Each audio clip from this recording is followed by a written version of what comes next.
It is my second year moderating this premier event for CEOs in Romania, and I think the big similarity, in fact, with last year is that the mood among the panelists and in the audience seems to be very positive. Business for many companies at the moment is doing very well on the back of fiscal stimulus that we have seen in the last 12 to 18 months. And we are seeing, let's say, corporate enthusiasm about Romania. So I wouldn't say there is anything particularly different. In a sense, maybe only 2016 for many companies has been better than 2015, maybe with an exception of companies that have been relying on EU funding.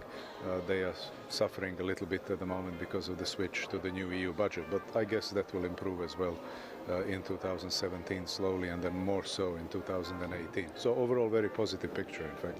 What's your mood for 2007 and what's your own business mood for 2017?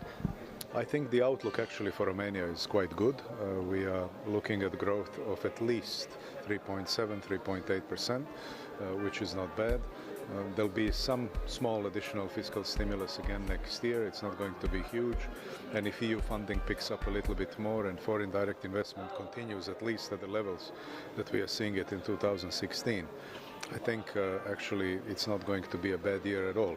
In fact, probably Romania will be one of the top 3 fastest growing markets in Europe in 2017. The macroeconomic fundamentals are solid, public debt is low, the overall indebtedness of the economy low as well, budgets under control pretty much at the moment, current account deficit is under control. So fundamentals of the economy in fact are quite good and supporting this positive outlook. Accepting the current account deficit, everything looks like in 2008 and then followed 2009 and the crisis. Are there any vulnerabilities for an end of this economic growth cycle?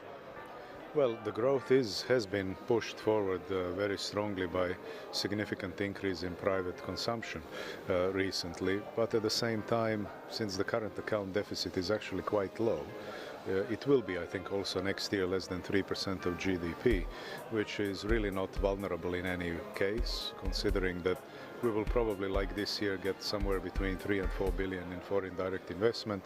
Plus, of course, at the moment, the financing conditions in global markets are quite good, which means Romania, if it needs to raise any money next year with some Eurobonds and any other issues, will not have a hard time doing so.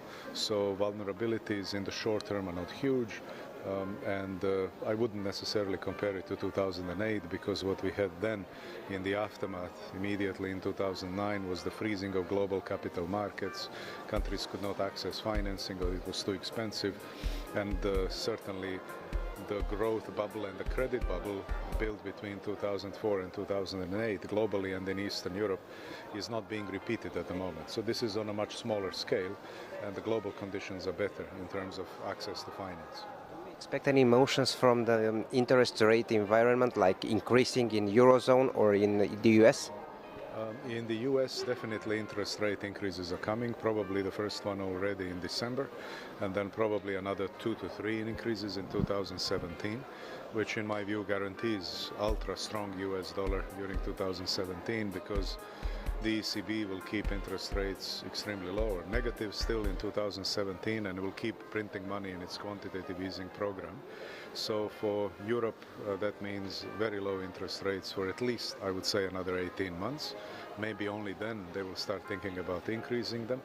And that probably also means during 2017, very low interest rates in Romania as well.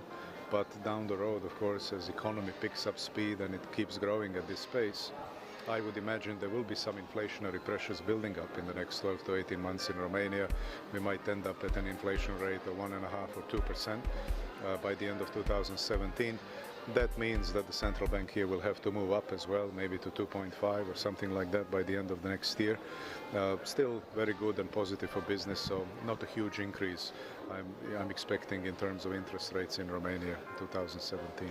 My last question. In the whole region, Southern and Eastern Europe, what should we pay attention regarding the new Trump administration in his first 100 days?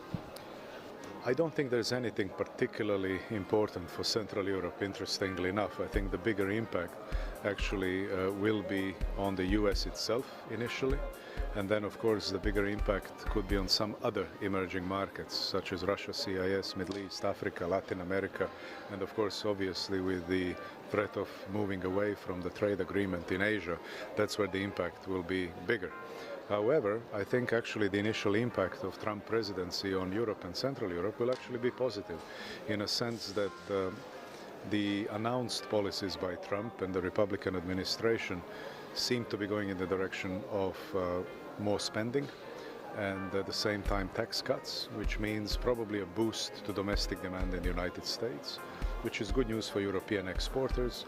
It also guarantees that the US Federal Reserve will raise interest rates soon, and that means the euro will stay relatively cheap and inexpensive, which is great news again for European exporters, including exporters from Central Europe that have a euro as a currency. So from that standpoint, I think there will be, I think, a short-term a positive development from it. But of course, down the road, there are all sorts of question marks where that policy is going, how consistent it will be, how sustainable, all of those question marks that nobody can answer at the moment.